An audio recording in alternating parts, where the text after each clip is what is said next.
bawah payung tema umum kita, Aku Mengasihi Engkau.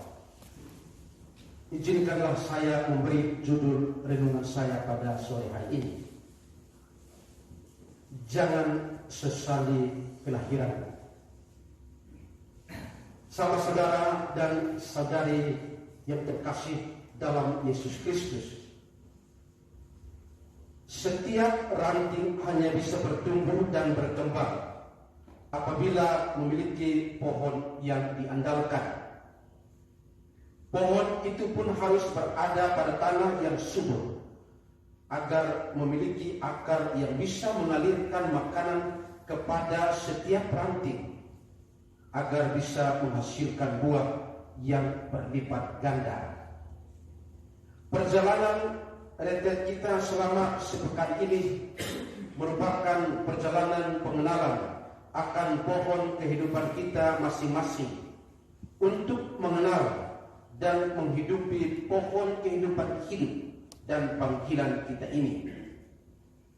Tentunya ada banyak pupuk yang telah ditaburkan bersama pohon kehidupan kita ini, agar pohon itu bertumbuh dan berkembang dan menghasilkan buah-buah cinta kasih bagi yang lain. Pertumbuhan pohon kehidupan kita ini pun tidak luput dari berbagai macam badai dan angin taufan yang silih berganti datang menerpa pohon kehidupan itu. Dalam keyakinan yang mendalam, Anda dan saya, kita sepakat bahwa justru semakin diterpa badai dan angin taufan yang kencang, pohon kehidupan hidup dan panggilan kita semakin kuat, semakin kokoh, memberi penyegaran dan kesejukan bagi setiap orang yang membutuhkan kesejukan demi kelangsungan hidupnya. Dalam dan melalui pergumulan reflektif yang mendalam tentang hidup kita selama masa retret sepekan ini, saya yakin dan percaya bahwa kita sudah sampai pada sebuah penemuan yang mendalam tentang siapa diri yang sesungguhnya, untuk apa hidup kita, serta siapakah dia seharusnya yang sedang bertumbuh di atas pentas dunia ini sebagai pohon yang hidup, yang tidak terlepas dari segala pengalaman luka dan pahitnya hidup yang telah menjadi pupuk untuk pertumbuhan selanjutnya. Bacaan-bacaan pada hari ini mengajak kita semua untuk menyadari cinta terdalam Allah bagi setiap orang yang dipanggilnya. Kehadiran cinta dan kasih Allah dalam setiap peristiwa hidup manusia melewati ruang dan waktu itu sendiri. Dialah akar dan pupuk yang telah menyuburkan pohon hidup seorang anak manusia untuk bertumbuh, berkembang, dan berbuah. Sebagaimana kita dengarkan dalam bacaan pertama tadi, Rasul Paulus mengajak umatnya di Roma untuk menyadari kehadiran Roh Allah dalam hidup harian mereka sebagai satu-satunya pemberi hidup itu sendiri. Semua orang yang dipimpin oleh Roh Allah adalah anak Allah dan menjadi ahli waris Allah.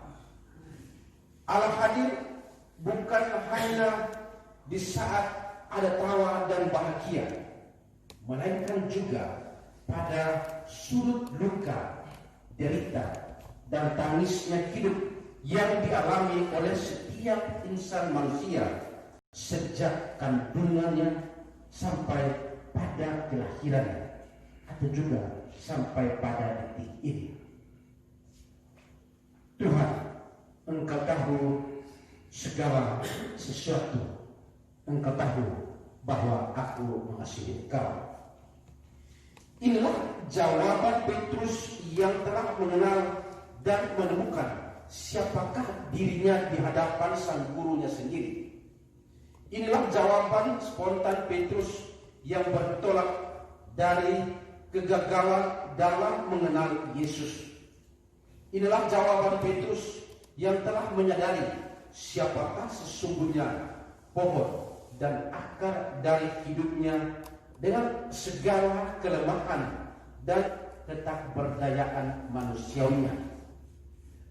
Dengan penemuan diri yang mendalam yang berakar pada Kristus, pada akhirnya Petrus diangkat menjadi ahli waris untuk menggembalakan domba-dombanya. Gembalakanlah domba-domba.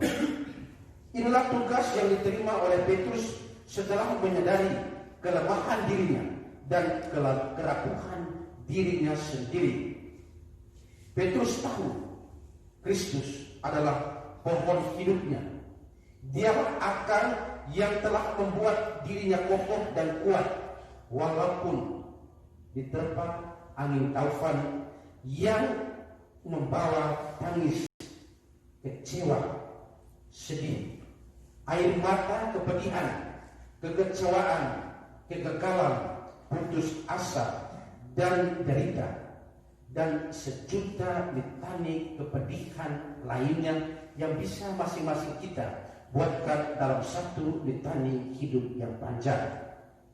Oleh karena itu, saya mengajak kita sekalian, teristimewa adik-adik sekalian, dalam setiap derita dan badai taufan hidup yang menerpa pohon kehidupannya, dekatilah Tuhan dengan keyakinan iman yang kokoh yang dibuktikan dengan perbuatan baikmu sendiri. Allah selalu hadir dalam setiap duka yang dialami oleh pohon kehidupan seorang anak manusia di atas pentas dunia ini. Yang jatuh diangkatnya, yang layu dikuatkan, yang sedih dihibur, yang menangis diberi senyum. Oleh karena itu, jangan pernah kita sesali kenapa saya harus dilahirkan.